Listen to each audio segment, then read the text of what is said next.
Masih dalam Kompas Aceh, Saudara calon legislatif DPR Aceh dari Partai Nanggro Aceh, Harmen Nurikman, dilaporkan oleh Ketua Panwasli Kabupaten Aceh Barat karena diduga berstatus pegawai kontrak atau tenaga honorer di MPU Aceh Barat.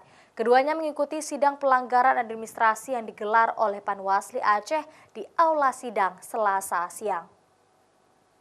Berarti hanya kelompok yang Bapak tahu. Seorang calon legislatif DPR Aceh asal Aceh Barat, Harmen Nurikman, dilaporkan oleh Ketua Panwasli Aceh Barat karena diduga berstatus pegawai kontrak atau tenaga honorer dan dinilai melanggar administrasi pemilu ke Panwasli Aceh.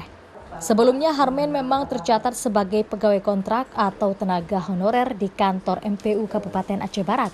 Namun saat mencalonkan diri sebagai caleg DPRA, Harmen diduga telat memberikan surat pengunduran diri sehingga Panwasli Aceh Barat menilai caleg ini telah melanggar administrasi pemilu. Setelah dimintai keterangan, Harmen mengaku dirinya tidak mengetahui jika statusnya sebagai pegawai kontrak di MPU Aceh menjadi permasalahan administrasi pencalonan. Karena sebelumnya dirinya tidak pernah mendapatkan teguran saat mencalonkan diri. Sepengetahuan saya, betul-betul kealfaan saya itu. Nah, begitu datang Panwaslu, lah ternyata nggak boleh di MPU harus mengundurkan diri. Apa salah MPU sendiri nggak memberitahu? Karena ternyata oleh MPU mereka membolehkan PNS double lah, ada double pengurus. Harmen terpaksa mengikuti sidang pelanggaran administrasi yang digelar oleh Panwasli Aceh di Aula Kantor Panwasli Selasa siang.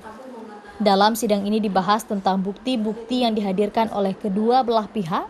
Selain itu juga ada 4 orang saksi yang dihadirkan dari pihak pelapor, yaitu beberapa pegawai dari kantor MPU Aceh Barat. Nah, ini masih dalam proses tahapan persidangan. Nah, ini kita akan terus menggali karena besok juga kita lanjutkan dengan kita minta keterangan dari lembaga terkait, yaitu dari KIP Aceh. Dan kemudian dijadwalkan besok itu ada ahli yang akan diajukan oleh terlapor.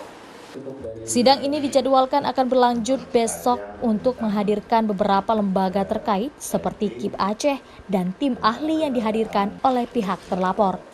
Selama ini Panwasli Aceh sudah menerima 32 laporan pelanggaran administrasi pemilu dari kabupaten kota di Aceh. Nova Mistayanti, Kompas TV, Banda Aceh.